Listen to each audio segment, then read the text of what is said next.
أشهد أن لا إله إلا الله وحده لا شريك له وأشهد أن محمدا عبده ورسوله أما بعد فأعوذ بالله من الشيطان الرجيم بسم الله الرحمن الرحيم الحمد لله رب العالمين الرحمن الرحيم مالك يوم الدين إياك نعبد وإياك نستعين اهدنا الصراط المستقيم صراط الذين أنعمت عليهم غير المغضوب عليهم ولا الضالين. Sebelum ini tengah berlangsung pembahasan mengenai Hadrat Ali radhiyallahu anhu. Hari ini pun masih membahas mengenai beliau. Dan hari ini materi yang telah saya kumpulkan mengenai beliau radhiyallahu anhu akan selesai insyaallah. Hadrat Masih Maud alaihi salam bersabda, Hadrat Imam Hussein sahib suatu kali bertanya, yakni berkata kepada Hadrat Ali, apakah Anda, yakni ayah, mencintai saya? Hadrat Ali menjawab, ya. Hadrat Hussein alaihi salam merasa sangat heran dengan hal ini dan berkata, bagaimana bisa dalam satu hati berkumpul dua kecintaan?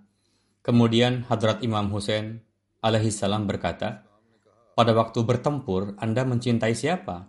Hadrat Ali bersabda, aku mencintai Allah Ta'ala. Dalam menjelaskan peristiwa ini, Hadrat Muslih Ma'ud radhiyallahu anhu bersabda, Hadrat Hasan mengajukan satu pertanyaan kepada Hadrat Ali, apakah Anda mencintai saya?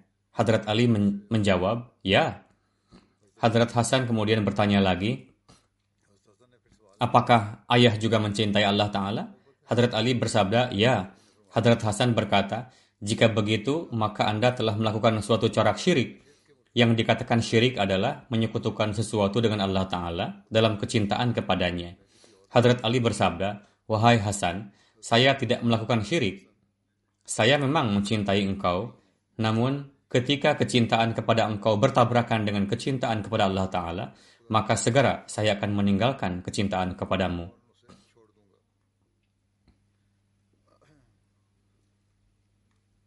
Kemudian, di satu tempat dalam menjelaskan suatu peristiwa mengenai Hadrat Ali, Hadrat Muslih Ma'ud bersabda, ketika Hadrat Ali menghadapi suatu musibah besar, maka beliau berdoa kepada Allah Ta'ala sebagai berikut, Ya Kaf Ha Ain Sad, Ighfirli, yakni, wahai Kaf Ha Ya Ain Sad, ampunilah aku.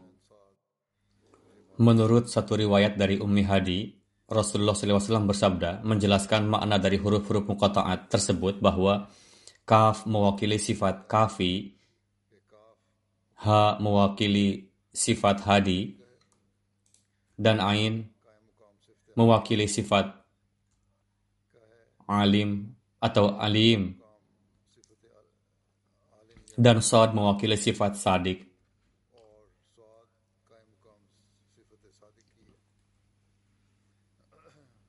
Yakni beliau memanjatkan doa kepada Allah Ta'ala, Ya Allah, Engkau maha mencukupi, maha pemberi petunjuk, maha mengetahui, dan Engkau maha benar. Berikanlah ampunan kepadaku dengan perantaraan semua sifat Engkau. Hadrat Muslim Ma'ud radhiyallahu anhu menjelaskan, para ahli tafsir menyampaikan satu peristiwa mengenai Hadrat Ali radhiyallahu anhu, bahwa suatu kali beliau memanggil salah satu pelayannya, namun ia tidak menyahut. Beliau berulang kali memanggilnya, namun tetap saja ia tidak memberikan jawaban. Tidak lama kemudian, beliau melihat anak laki-laki itu, lalu beliau bertanya kepadanya, "Apa yang terjadi denganmu? Sehingga berulang kali aku memanggilmu, namun engkau tidak menjawab." Qala lisaqati bihilmika wa amnin min uqubatika fastahsan jawabahu wa antaka. Ia berkata, perkara yang sebenarnya adalah saya yakin dengan kelembutan Anda dan saya merasa diri saya aman dari hukuman Anda. Oleh karena itu saya tidak menjawab panggilan Anda. Hadrat Ali menyukai jawaban dari anak laki-laki tersebut. Beliau lalu membebaskannya. Sekarang, jika seorang duniawi mengalami peristiwa seperti ini, maka mungkin ia akan menghukumnya bahwa kamu telah mengambil manfaat yang tidak semestinya dari sikap lembut saya. Namun, beliau memberikan hadiah kepada pelayan tersebut. Hadrat Muslim Maud menjelaskan bahwa ada seseorang yang biasa mengajar kedua putra Hadrat Ali, yakni Hadrat Hasan dan Hadrat Hussein. Hadrat Ali suatu kali lewat di hadapan putra-putranya, maka beliau mendengar guru mereka mengajarkan kepada putra-putra beliau khatiman nabiyyin. Hadrat Ali bersabda, janganlah mengajarkan khatiman nabiyyin kepada anak-anak saya, yakni ajarkanlah dengan fathah di atas huruf ta, bukan dengan kasrah di bawah huruf ta. Yakni memang kedua qiraat ini ada, namun saya lebih menyukai qiraat khataman nabiyyin karena makna dari khataman nabiyyin adalah materai para nabi, sedangkan makna dari khatiman nabiyyin adalah penutup para nabi. Ajarilah anak-anak saya dengan ta yang diberi fathah. Kemudian Hadrat Muslim Maud radhiyallahu anhu bersabda bahwa terbukti berkenaan dengan Hadrat Ali bahwa beliau adalah seorang hafiz Quran. Bahkan dari sisi penyusunan Al-Quran, beliau memulai pengerjaan penulisan Al-Quran segera setelah kewafatan Hadrat Rasulullah Sallallahu Alaihi Wasallam.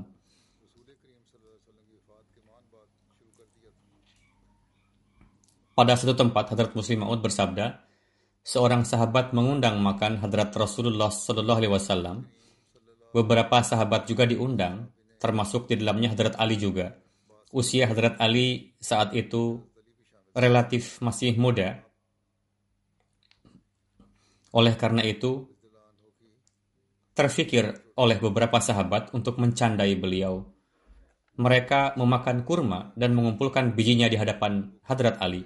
Rasulullah pun melakukan hal serupa. Hadrat Ali masih muda waktu itu.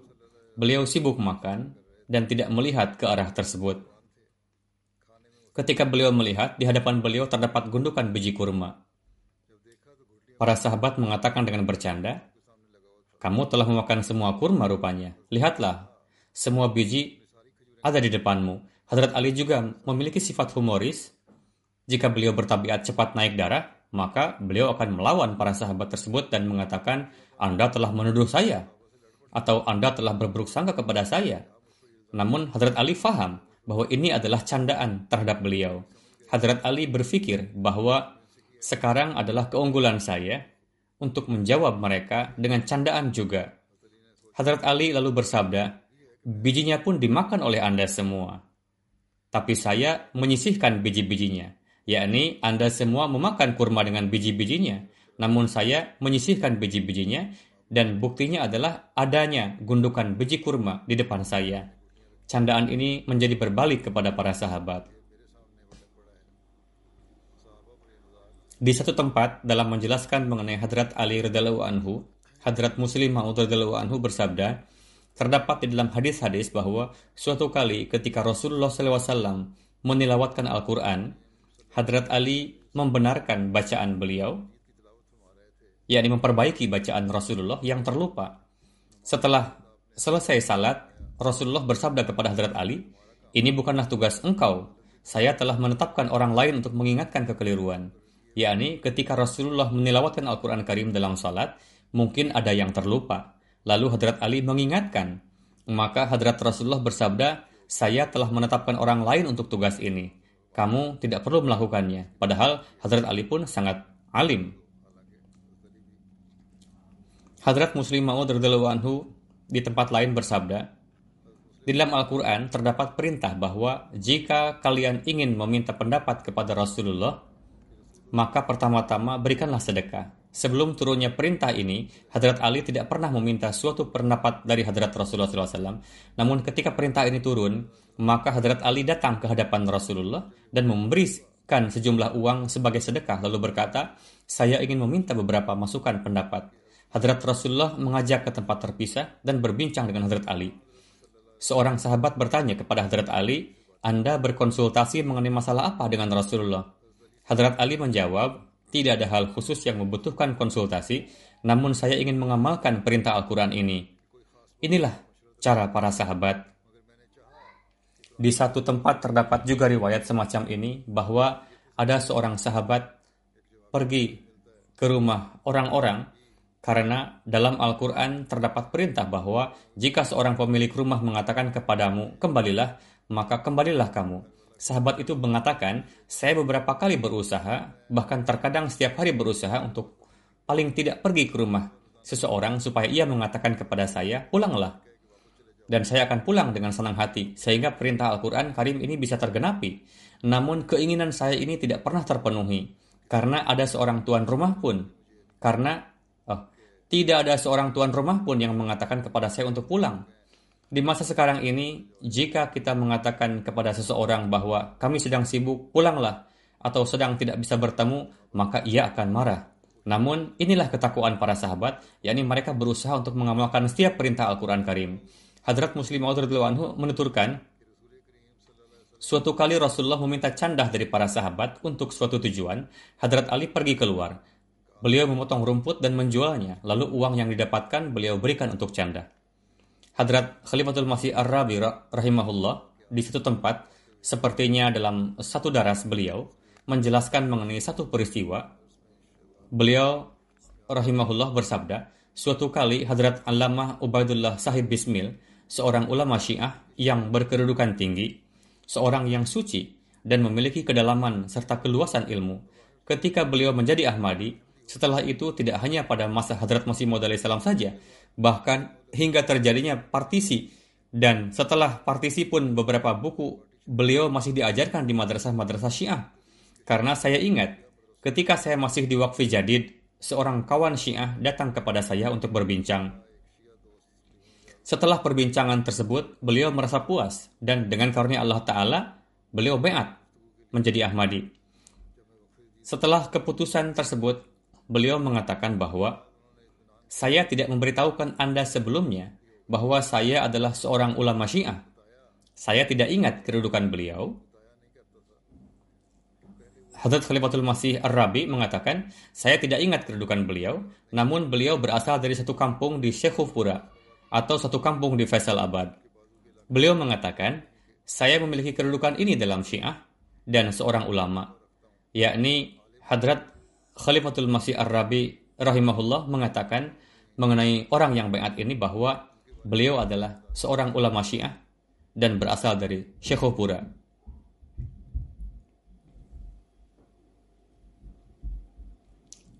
Yakni mengatakan saya seorang alim dan memiliki kedudukan cukup tinggi dalam Syiah. Namun hari ini saya beritahukan kepada Anda, yakni huzur, bahwa hingga saat ini buku-buku Ubaidullah Sahib Bismil masih terus diajarkan di madrasah-madrasah kami. Begitu luar biasanya karisma beliau dan ilmu beliau. Hadrat Khalifatul Masih yang keempat mengatakan, orang Syiah ini tidak memberitahukan kepada saya mengenai bagaimana mereka mengajarkan buku-buku Bismil Sahib. Demikian Hadrat Khalifatul Masih Ar-Rabi rahimahullah menyampaikan bahwa saya menjadi tahu melalui perantaraan ulama ini. Namun ketika mengajar di sana, beliau tidak menyampaikan mengenai siapa itu Bismil Sahib dan apa yang terjadi dengan beliau kemudian. Bismil Sahib telah menerima Hadrat Masih Maud alaihi salam dan membuang semua kehormatan yang telah beliau raih semasa di Syiah. Ini adalah referensi dari buku beliau, yakni bukanlah referensi dari orang biasa. Setelah menyampaikan semua kata pengantar ini, Hadrat Muslim Maud radhiyallahu anhu menyampaikan referensi dari buku tersebut bahwa Al-Bazar menulis dalam musnadnya bahwa Hadrat Ali radhiyallahu anhu bertanya kepada orang-orang, beritahukanlah, siapakah yang paling pemberani? Orang-orang menjawab, Andalah yang paling pemberani. Beliau bersabda, saya selalu bertempur dengan lawan yang sepadan dengan saya. Lalu bagaimana bisa saya yang paling pemberani? Sekarang kalian beritahu saya, siapa yang paling pemberani? Hadrat Ali bertanya kedua kalinya.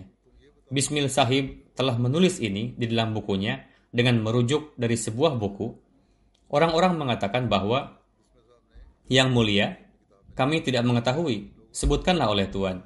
Beliau radhiyallahu anhu berfirman bahwa, ini bersabda bahwa yang paling kesatria dan pemberani adalah Hadrat Abu Bakar radhiyallahu anhu.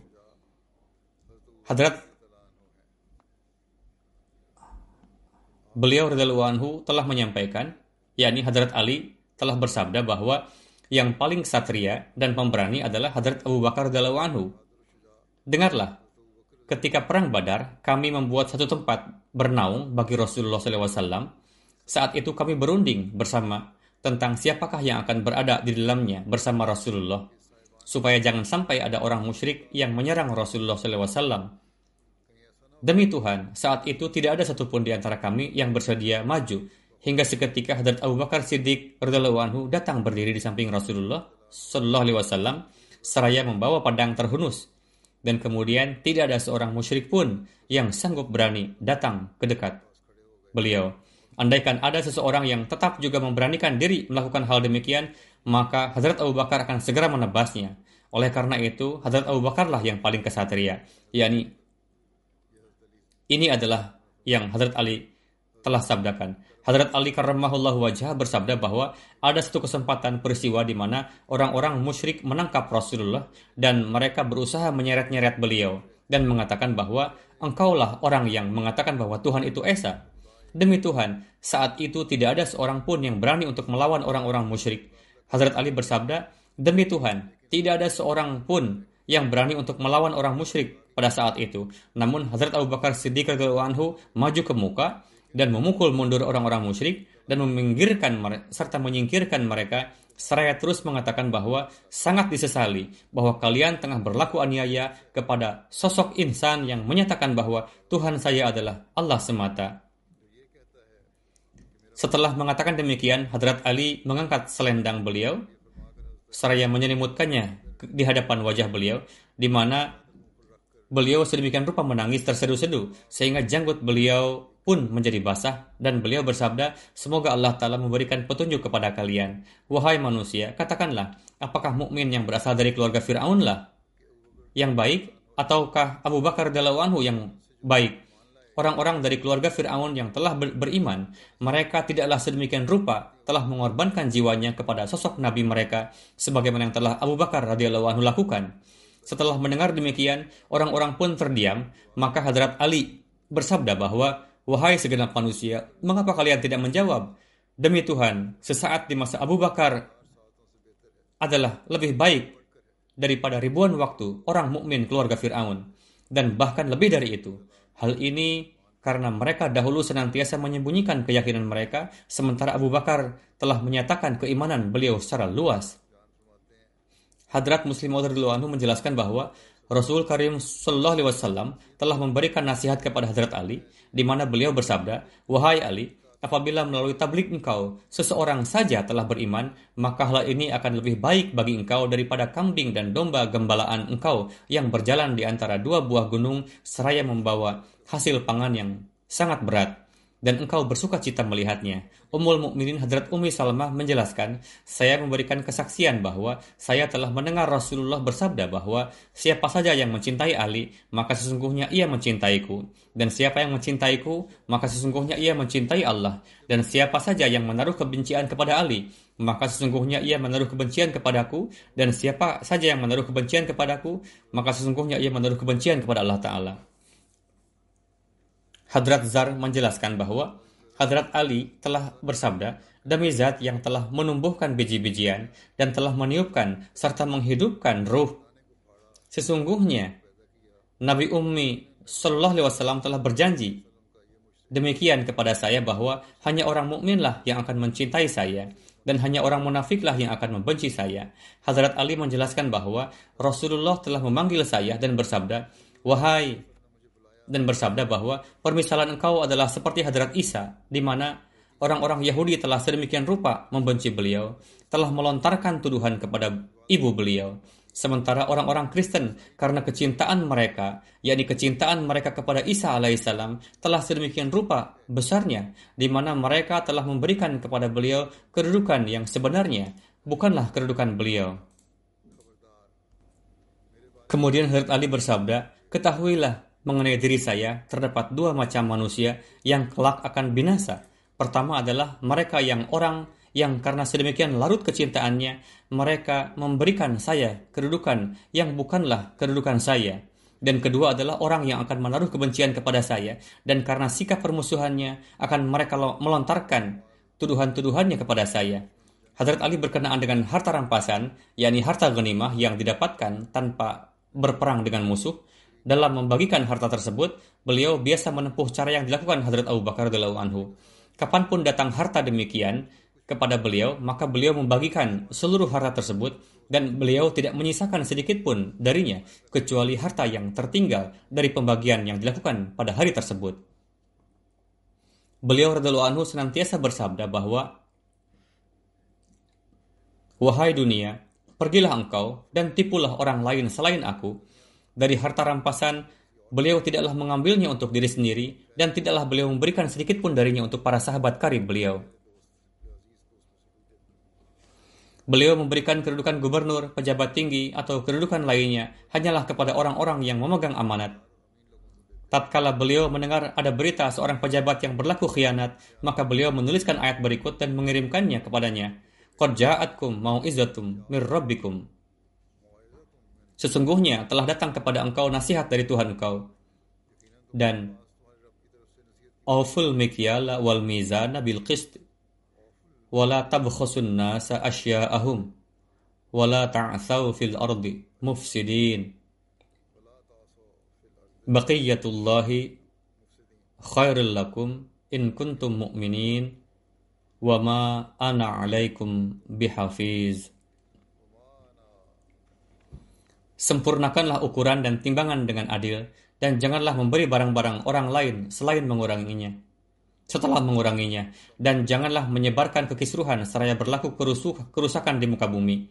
Apapun yang tersisa dari usaha jual beli engkau dari sisi Allah, itu adalah yang lebih baik bagi engkau jika engkau mukmin yang sebenarnya, dan aku tidaklah pengawas bagi engkau. Selanjutnya, beliau menuliskan, tatkala surat saya ini sampai kepada engkau, maka simpanlah perbendaharaan kami yang terdapat pada engkau, hingga kami mengirimkan seseorang yang akan mengambil harta tersebut dari engkau.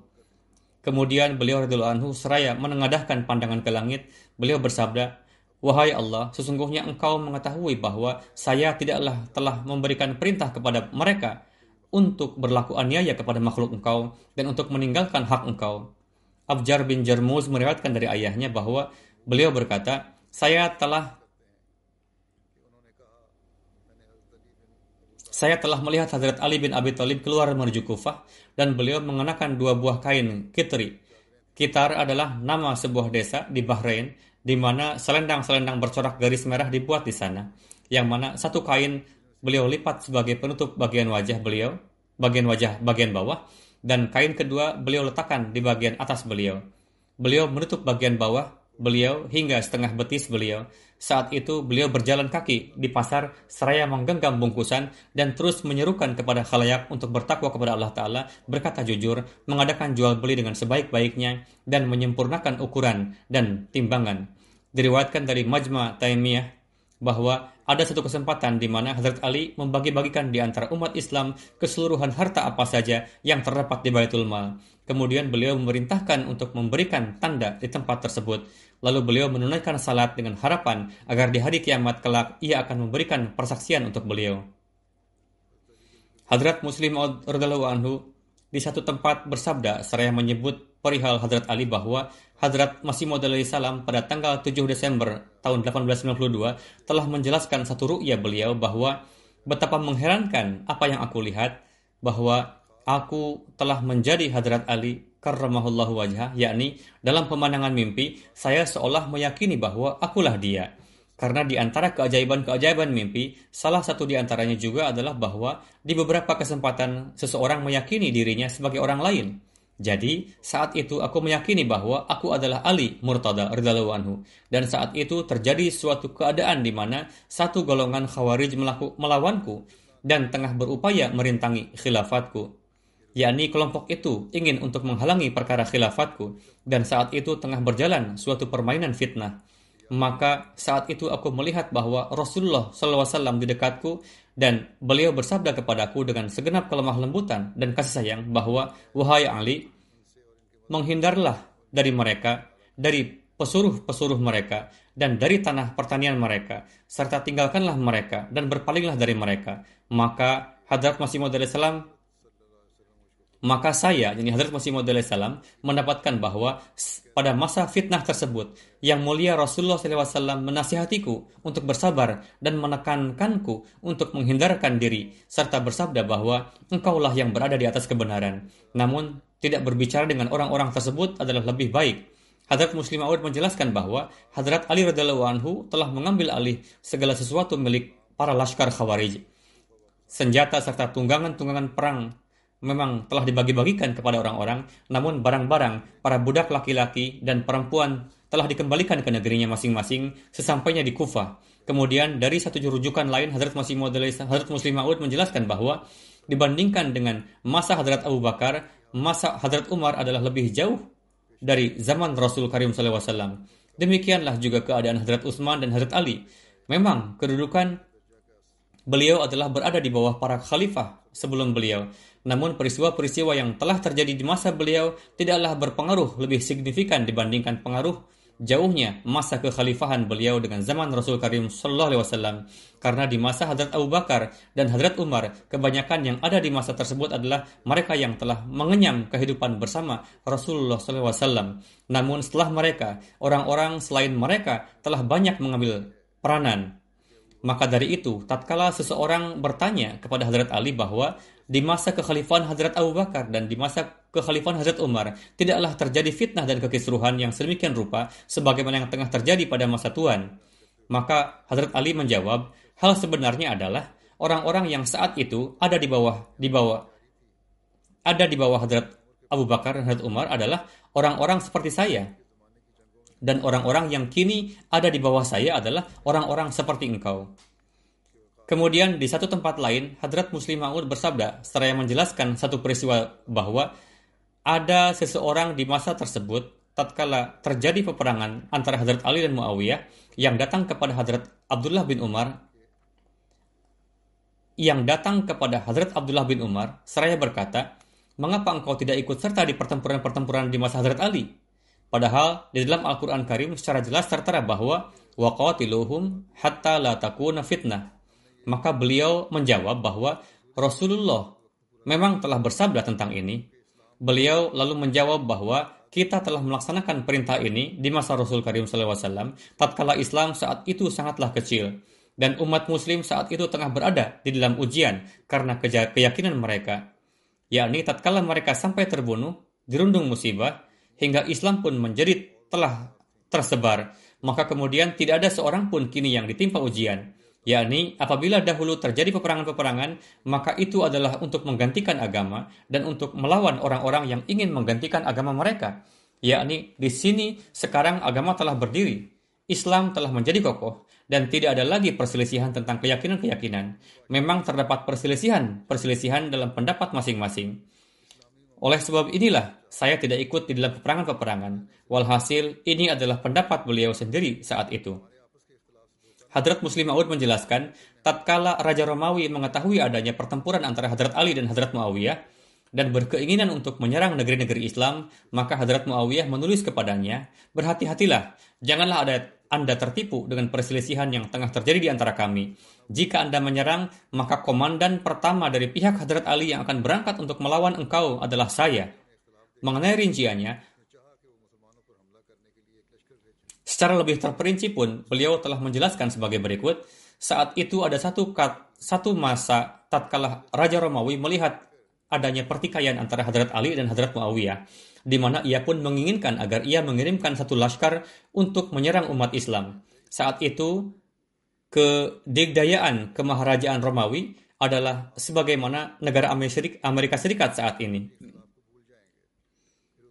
Setelah mengetahui niatan raja yang akan menyerang, seorang pendeta yang cerdas berkata, "Wahai raja, mohon terima saran saya untuk tidak menyerang. Karena meskipun pada zahirnya mereka saling menentang, namun mereka akan bersatu untuk melawan Tuhan dan melupakan permusuhan mereka." Pendeta itu memberikan contoh. Atas dasar niat apakah ia memberikan contoh? Apakah untuk menghina atau memahami bahwa ini adalah permisalan yang lebih baik? Pendeta itu memberikan permisalan, silahkan Tuan membeli 2 anjing, lalu biarkanlah mereka itu kelaparan sampai beberapa waktu, kemudian letakkanlah daging di hadapan mereka, maka mereka akan mulai menyerang satu sama lain. Namun jika Tuan melepaskan singa di hadapan kedua anjing itu, maka keduanya akan melupakan permusuhannya lalu melawan singa. Pendeta itu mengatakan, jika Tuan ingin mengambil manfaat dari permusuhan Hadrat Ali dengan Hadrat Muawiyah, namun saya beritahukan bahwa ketika menghadapi musuh dari luar, maka kedua kelompok ini akan melupakan permusuhan satu sama lain dan bersatu untuk menghadapi musuh. Ketika Hadrat Muawiyah mengetahui niatan Raja Romawi, Hadrat Muawiyah mengirimkan pesan mengatakan, "Kamu ingin mengambil manfaat dari pertikaian kami untuk menyerang umat Islam. Namun aku beritahukan padamu bahwa memang saya bertikai dengan Hadrat Ali, namun jika laskar kalian menyerang Hadrat Ali, maka akulah jenderal yang paling pertama tampil dari pihak Hadrat Ali untuk menghadapi laskar kalian."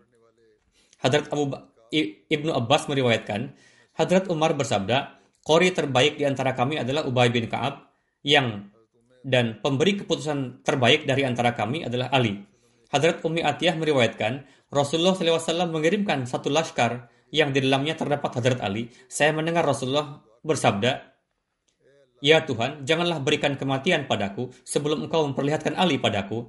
Suatu hari Rasulullah mengutus Hadrat Ali ke suatu perang syariah. Setelah pulang, Hadrat Rasulullah bersabda kepada Hadrat Ali, "Allah dan Rasulnya dan Jibril ridho padamu." Terdapat satu kejadian, Amir Muawiyah berkata kepada Dirar Sudai, "Tolong beritahukan padaku sifat-sifat Hadrat Ali." Dirar berkata, "Wahai Amirul Mukminin, mohon maaf untuk hal ini." Amir Muawiyah berkata, "Kamu terpaksa harus memberitahukannya." Dirar berkata, "Jika memang demikian, maka silahkan dengarkan. Demi Allah, Hadrat Ali adalah orang yang memiliki pandangan yang jauh ke depan dan sangat kuat. Ucapannya menyelesaikan setiap masalah, hukuman yang dijatuhkan mencerminkan keadilan, ilmu memancar dari diri beliau, hikmah selalu menghiasinya. Beliau menjauhkan dirinya dari dunia dan gemerlapnya, mencintai malam dan keheningannya. Beliau banyak menangis dan berpikir panjang. Ia menyukai pakaian yang sederhana dan makanan secukupnya. Bila beliau berada di tengah-tengah kerumunan orang, tidak terlihat berbeda dengan orang lain. Beliau pasti menjawab bila ditanya. Ia senantiasa memberikan kabar bila kami menanyakan sesuatu.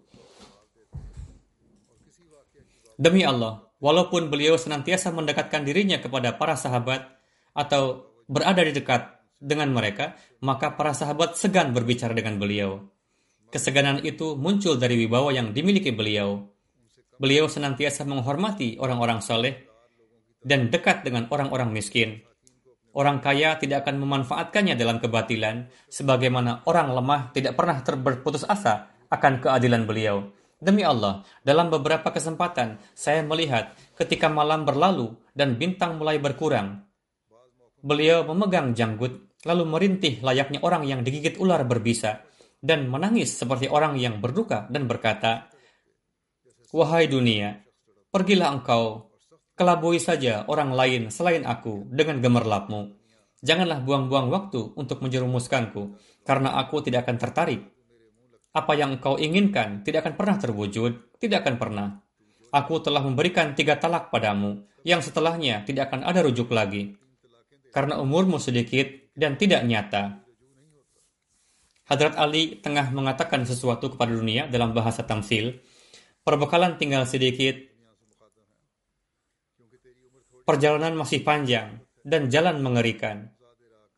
Mendengar penjelasan mengenai sifat-sifat Hadrat Ali tersebut, Hadrat Muawiyah menangis dan berkata, "Semoga Allah mengasihi Abul Hasan. Demi Tuhan, memang beliau demikian adanya."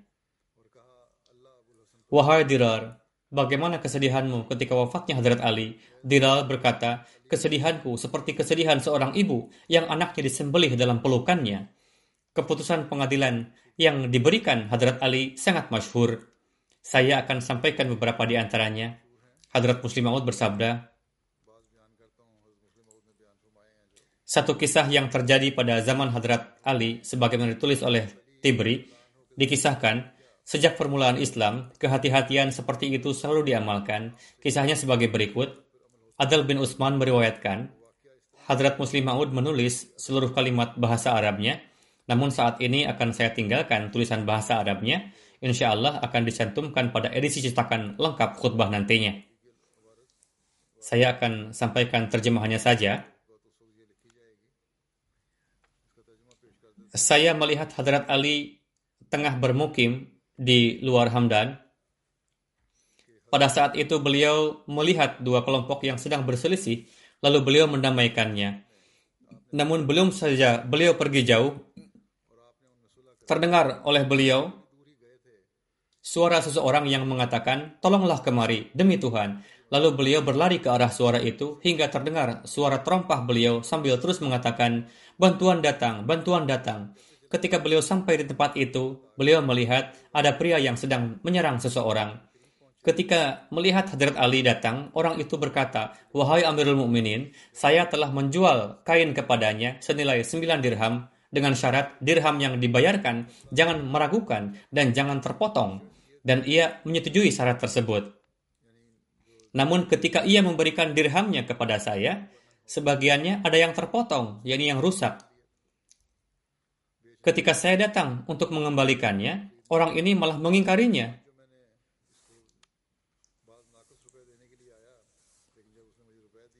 Ketika saya bersikeras padanya, ia malah menampar saya. Hadrat Ali berkata kepada si pembeli, gantilah uangnya. Orang kedua berkata, berikan bukti tamparan. Ketika ia membuktikannya, Hadrat Ali mendudukkan orang yang menampar dan bersabda kepada orang yang ditampar, silakan balas. Orang itu berkata, wahai Amirul Mukminin, saya telah memaafkannya. Hadrat Ali bersabda, memang engkau telah memaafkannya. Namun, saya ingin untuk menempuh kehati-hatian dalam pemenuhan hakmu. Nampaknya orang yang dipukul itu lugu, tidak memahami manfaat dan kerugiannya. Hadrat Muslim Maud menulis, Hadrat Ali menghukum orang yang memukul itu dengan 7 deraan cambuk. Dan bersabda kepada pelaku pemukulan, memang si korban telah memaafkanmu, namun hukuman ini adalah dari pemerintah. Ada satu lagi kejadian yang dijelaskan oleh Hadrat Muslim Maud radhiyallahu anhu. Beliau bersabda, satu contoh baik yang dijumpai dari amalan Hadrat Ali, suatu hari beliau melihat ada si A tengah memukuli si B. Hadrat Ali menghentikannya dan mengatakan kepada si B, sekarang pukul si A. Namun si B berkata, saya sudah memaafkannya. Hadrat Ali faham bahwa si B menolaknya karena takut, karena si A adalah orang yang galak. Untuk itu Hadrat Ali bersabda, kamu telah memaafkannya atas dasar hak pribadi, namun saya akan gunakan hak kaum. Lalu Hadrat Ali menghukum si A setimpal dengan kesalahannya. Hadrat Muslim Maud menceritakan kisah yang dialami Hadrat Ali. Suatu kali Hadrat Ali disidang oleh hakim Islami. Sang hakim menghargai kedudukan Hadrat Ali. Melihat perlakuan demikian, Hadrat Ali bersabda, penghargaan yang Anda berikan kepada saya merupakan bentuk ketidakadilan. Saat ini, status saya sama dengan yang lain. Dalam menjelaskan keistimewaan Hadrat Ali, Hadrat Masih Maud alaihi salam bersabda, bukankah beliau merupakan salah seorang penceramah yang fasih dan padat, yakni efektif bahasanya, yang memberikan ruh pada untayan kata, mengumpulkan orang dengan gaya bahasa yang padat dan indah, juga memberikan kesan mendalam bagi para pendengar. Bagi beliau hanya memerlukan waktu 1 jam saja, bahkan lebih kurang dari itu. Hadrat Masih Maud alaihi salam bersabda, saya mengetahui bahwa tidak ada orang yang dapat menjadi mukmin dan muslim sebelum di dalam dirinya tercipta warna Abu Bakar, Umar, Utsman dan Ali radhiyallahu anhum. Mereka tidak mencintai dunia, melainkan mewakafkan hidupnya di jalan Allah Ta'ala. Beliau bersabda, kaum Khawarij menuduh fasik kepada Hadrat Ali dan menisbahkan banyak hal yang bertentangan dengan takwa kepada beliau radhiyallahu anhu. Bahkan menganggap beliau kosong dari keimanan, yakni mereka menganggap Hadrat Ali kosong dari keimanan. kosong dari perhiasan keimanan. Dalam hal ini, secara alami, timbul pertanyaan, sebagaimana untuk menjadi siddiq disyaratkan adanya ketakwaan, amanah, jujur, lantas semua wujud suci dan manusia yang berderajat tinggi, yakni Rasul, Nabi, dan Wali, kenapa Allah Ta'ala menutupi hal ihwal mereka dari pandangan manusia? Kenapa mereka tidak memahaminya dengan baik? Kenapa seluruh keadaannya, teladannya, tersembunyi dan tidak mampu untuk memahami amalan dan ucapan beliau-beliau? Sehingga mereka menganggap wujud-wujud suci tersebut terkeluar dari takwa, tidak menjaga amanah, dan tidak jujur, dan beranggapan seakan-akan mereka adalah orang-orang yang aniaya, memakan harta haram, pembunuh, penipu, pelanggar janji, egois, dan pendosa. Padahal di dunia ini banyak sekali dijumpai orang yang tidak mendakwakan sebagai rasul, tidak juga sebagai nabi, dan tidak juga menamakan dirinya imam atau khalifatul muslimin. Namun meskipun demikian, tidak ada keberatan yang dilontarkan atas tingkah pola dan kehidupan mereka. Sebagai jawaban atas pertanyaan ini, Allah Ta'ala melakukan demikian untuk membiarkan para kekasihnya yang khas tertutup dari orang-orang yang kurang ajar, yang tergesa-gesa, yang memiliki kebiasaan buruk sangka. Sebagaimana wujud Allah Ta'ala sendiri tertutup dari orang-orang yang suka berburuk sangka, seperti ini, yakni orang yang mengatakan demikian sendirinya adalah kurang ajar dan berburuk sangka. Sebagaimana Allah Ta'ala sendiri membiarkan dirinya tertutup dan orang-orang berburuk sangka padanya. Seperti itu pula para kekasihnya pun, orang-orang yang kurang ajar itu, yang tergesa-gesa menuduh mereka, orang-orang yang menuduh para muttaqi itu sebetulnya yang kosong dari ketakwaan. Hadrat Masih Maud Islam bersabda, tidak diragukan lagi, sesungguhnya Hadrat Ali adalah sebuah harapan bagi para pencari kebenaran dan teladan tidak tertandingi bagi para dermawan. Beliau adalah bukti adanya Allah atas hamba-hambanya dan sebaik-baik teladan pada zamannya. Beliau adalah cahaya Allah yang telah menyinari berbagai negeri. Akan tetapi, masa kekhalifahan beliau bukanlah masa yang aman dan damai, melainkan pada masa beliau itu sebuah badai fitnah dan permusuhan. Sementara itu, orang-orang kaum muslimin ketika itu berselisih pula tentang kekhalifahan beliau dan kekhalifahan Ibnu Abi Sufyan, yakni putra Abu Sufyan, maksudnya adalah Muawiyah. Yang mengenai hal itu, mereka layaknya orang-orang yang bingung melihat kepada keduanya. Sebagian orang menganggap keduanya seperti dua bintang di langit yang bernama Furqad, dua bintang cemerlang, dan menganggap keduanya berimbang. Namun pada hakikatnya adalah kebenaran itu di pihak Al-Murtada, yakni Hazrat Ali. Siapa yang berperang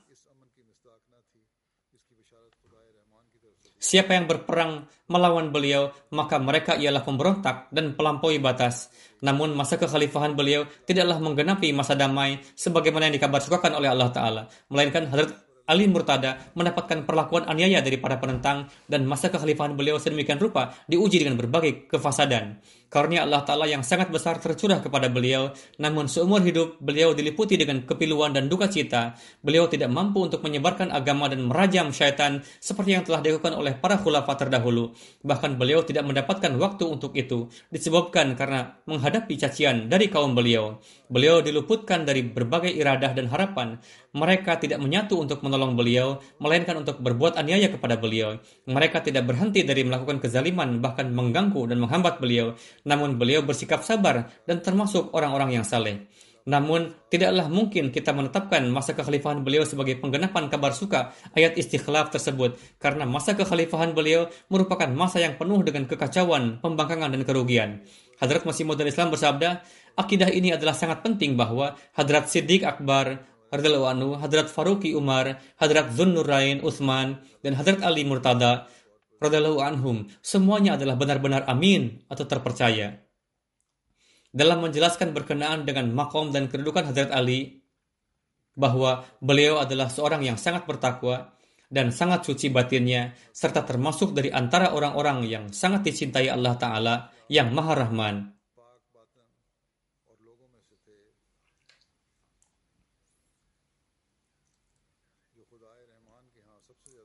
Beliau adalah seorang yang sangat bertakwa dan sangat suci batinnya, serta termasuk dari antara orang-orang yang sangat dicintai Allah Ta'ala yang Maha Rahman. Beliau adalah seorang pilihan Allah dan termasuk pemimpin pada masanya. Beliau adalah singa Tuhan yang maha tinggi dan seorang pemuda dari Tuhan yang maha baik. Beliau sangat dermawan dan memiliki hati yang bersih. Beliau adalah seorang gagah berani yang tidak pernah lari dari medan peperangan, bahkan ketika bala tentara musuh menyerang beliau. Beliau menjalani hidup dalam keadaan zuhud dan mencapai kedudukan yang tinggi dalam hal kesederhanaan yang tidak dicapai orang-orang lain di masanya. Beliau mengorbankan harta dan terdepan dalam meringankan kesusahan dan kesedihan, dan beliau sangat perhatian dalam hal menolong anak yatim, orang miskin, dan para tetangga. Beliau menampilkan keberanian yang langka pada saat berbagai ekspedisi dan tampil memakai pedang serta tombak di peperangan. Tambahan pula, beliau pun seorang pembicara yang indah, lagi juru pidato yang fasih. Ucapan beliau memiliki pengaruh yang mendalam bagi para pendengarnya, yang dengan kata-katanya beliau menghilangkan karat-karat kalbu serta menerangi hati-hati yang dengan cahaya pertimbangan. Beliau adalah seorang orator terkemuka dan orang-orang yang ahli dalam hal ini lalu datang kepada beliau untuk bertanding akan gugur, terkuasai, dan kalah.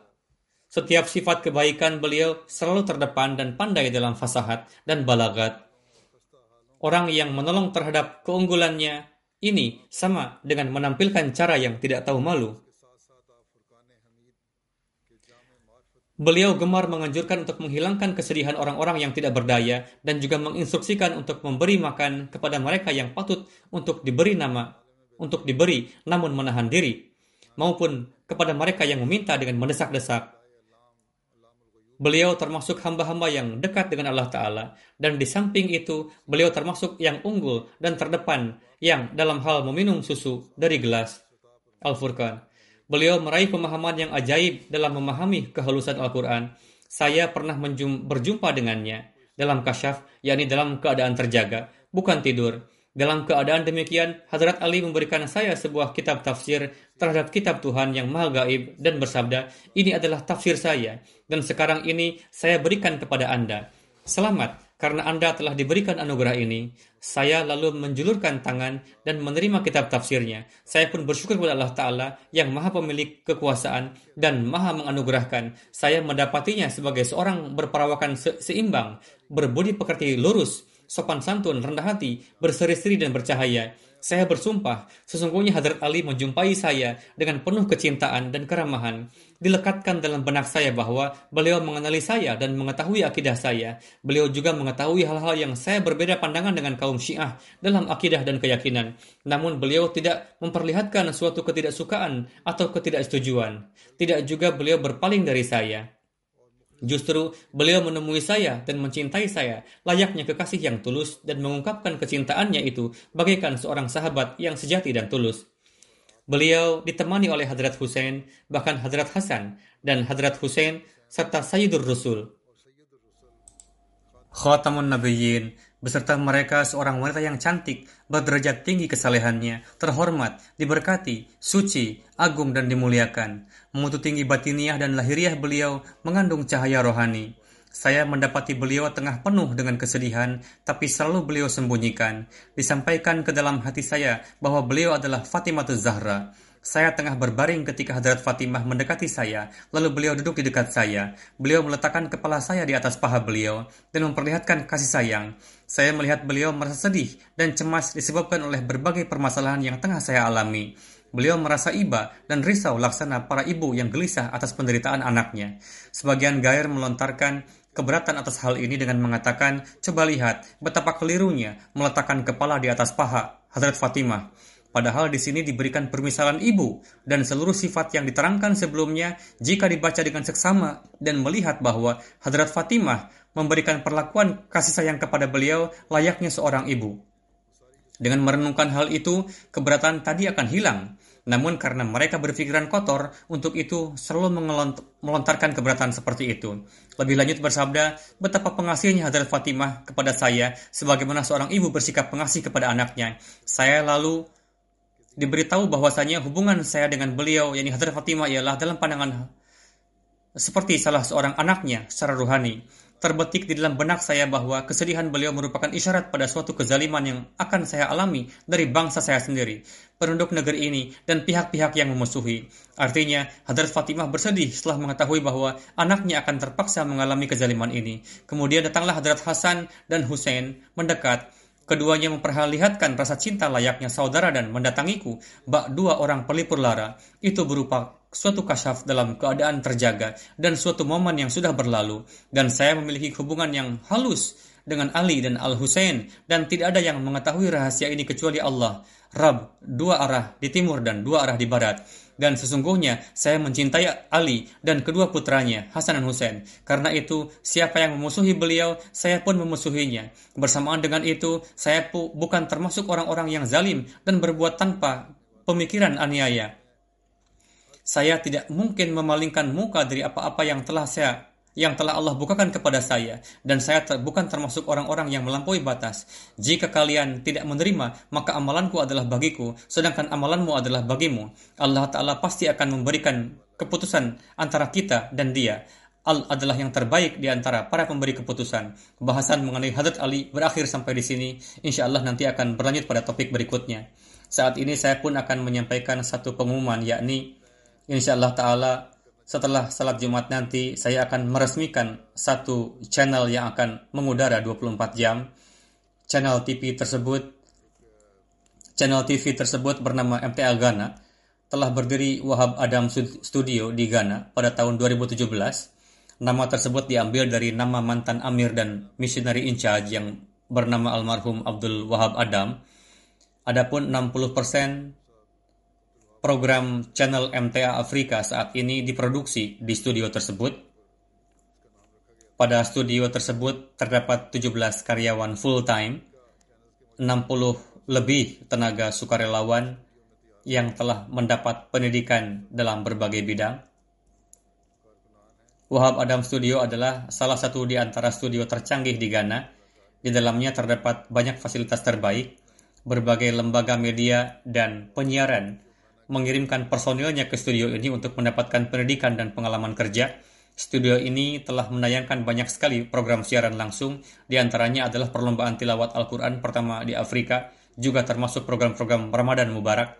Saat ini akan diresmikan channel baru yang bernama MTA Ghana. Ini akan menjadi channel TV negeri baru yang akan tayang 24 jam pada platform digital di Ghana. MTA Ghana dapat disaksikan dengan menggunakan antena biasa tanpa memerlukan satelit, dish atau parabola. Maksudnya adalah penduduk Ghana dapat menikmati channel ini dengan mudah dengan antena biasa pun. Channel ini dapat dinikmati di tempat dan lokasi yang terjangkau oleh channel-channel TV besar di Ghana. Dengan begitu, jutaan rumah di seluruh negeri akan dapat mengakses channel ini. Channel ini dapat menjangkau seluruh wilayah dari selatan ke utara. Insya Allah, Wahab Adam Studio juga akan memproduksi program TV dalam berbagai bahasa, di antaranya bahasa Inggris, Khoiga, Hausa, dan juga bahasa lainnya. Tugas untuk transmisi channel dan penyusunan acara akan dilakukan oleh sukarelawan Lajnah dan tim. Akan diproduksi program yang bertema akhlak, taklim, dan tarbiyat. Dengan demikian akan memberikan informasi perihal ajaran Islam yang benar dan indah kepada orang-orang, insya Allah Ta'ala. Dengan perantaraan channel ini, MTA Ghana akan menjadi channel satu-satunya yang sepenuhnya mendedikasikan diri untuk menyebarkan ajaran Islam pada platform digital di negeri, insya Allah Ta'ala. Di satu tempat, para penentang jemaat berusaha untuk menutup jalan kita, namun Allah Ta'ala membuka tempat lain dan bahkan banyak sekali jalan baru. Inilah karunia Allah Ta'ala atas jemaat. Jalan yang tertutup pun insya Allah akan terbuka pada waktunya. Namun bersamaan dengan itu, Allah Ta'ala pun memberikan sarana kebahagiaan. Channel ini insya Allah akan menjangkau negeri ini, insya Allah. Bahkan mungkin menjangkau beberapa negeri di negeri tetangga, beberapa daerah di negeri tetangga juga, insya Allah. Seperti yang telah saya katakan, setelah salat Jumat nanti saya akan meresmikannya. Sebagaimana yang sering saya himbau akhir-akhir ini, doakanlah untuk para Ahmadi yang tengah dipenjara di Pakistan dan Aljazair secara khusus. Semoga Allah Ta'ala memberikan sarana kebebasan kepada mereka. Doakan juga untuk kondisi Pakistan secara umum. Semoga Allah Ta'ala memberikan taufik kepada para Ahmadi di sana untuk dapat hidup dengan tenang, memberikan akal kepada para penentang, Jika memang tidak layak untuk itu, apapun perlakuan yang akan Allah Ta'ala berikan kepada mereka, semoga itu terjadi. Semoga segera kita dapat terbebas dari mereka, dan para Ahmadi dan khususnya para Ahmadi Pakistan harus menekankan pada pelaksanaan ibadah nafal, doa dan sedekah. Semoga Allah Ta'ala melindungi mereka.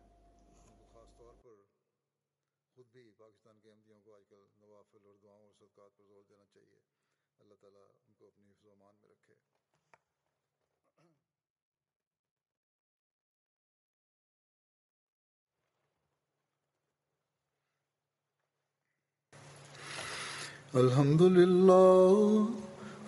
لله نحمده ونستعينه ونستغفره ونؤمن به ونتوكل عليه ونعوذ بالله من شرور أنفسنا ومن سيئات أعمالنا من يهده الله فلا مضل له ومن يضلل فلا هادي له ونشهد أن لا إله إلا الله ونشهد أن محمدا عبده ورسوله عباد الله رحمكم الله إن الله يأمر بالعدل والإحسان وإيتاء ذي القربى وينهى عن الفحشاء والمنكر والبغي يعظكم لعلكم تذكرون اذكروا الله يذكركم وادعوه يستجب لكم ولذكر الله أكبر